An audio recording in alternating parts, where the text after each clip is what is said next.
Hey guys, how you doing today? Sean Fury here at the Life Management Training Center in Waterville, Maine, with a quick overview of what you can expect in the Driver's Ed for the Road of Life course.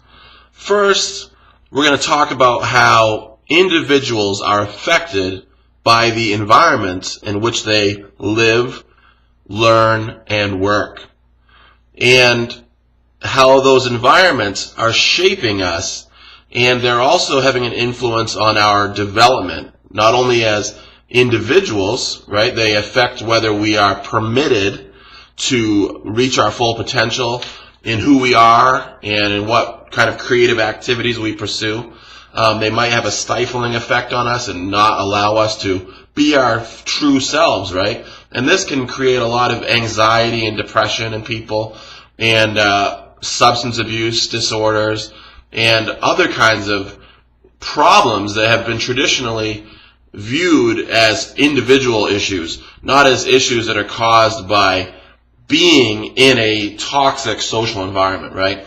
So, unfortunately, these environments can have a destructive influence on individuals who live in those environments, and to the point where it can even affect our character, right? Maybe I was born open and concerned about the welfare of others and about myself and about the environment, and I was able to, make my own decisions growing up, but at some point, through abuse or neglect or trauma or exploitation, I learned, through being taught indirectly maybe by the way people related to me, I got taught that I should allow myself to be controlled by others. I should only do what other people tell me to do and always try to conform to the group.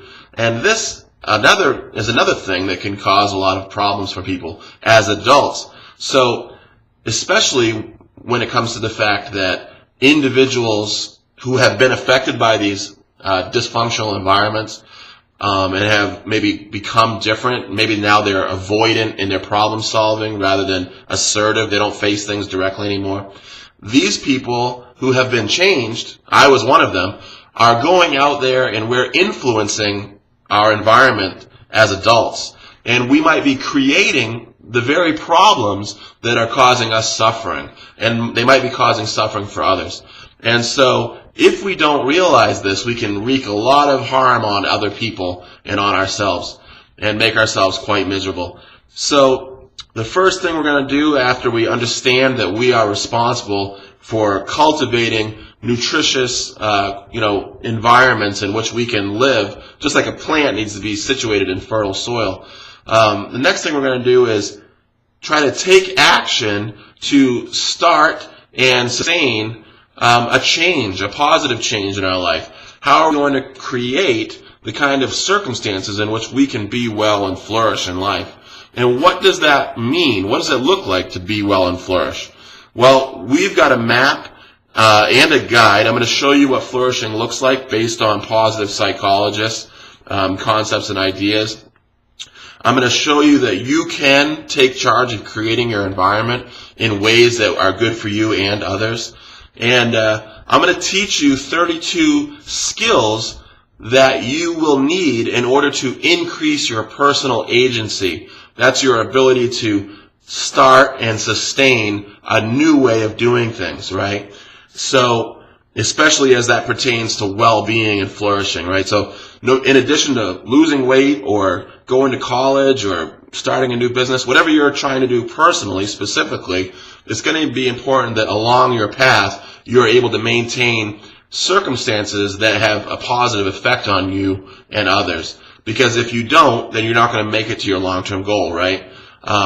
What good is it to be famous if you're going home to be, addicted to drugs every night because you're in so much pain, or to be abused by people? That's no fun. And obviously, you're going to have a much better life if you're successful in whatever you're trying to do, and also are successful at living, at the experience of life, and at sharing that with others. So, you need to know that you're affected by the environment, that you are also affecting the environment. You need to know how to initiate and sustain that change, the positive change, and you need to have a guide and a map and the tools to know how to build it. And finally, I'm going to teach you impact management. I'm going to train you in the principles of impact management. That is, how do you take those skills and apply them? When do you implement them? When is it important to be assertive and why? When do you set limits with others? When is it important to recognize a pattern? And when does a pattern become a problem, right? Why do you need goals? Why do you need empowerment strategies rather than force strategies? Why do you need to be mindful rather than multitasking?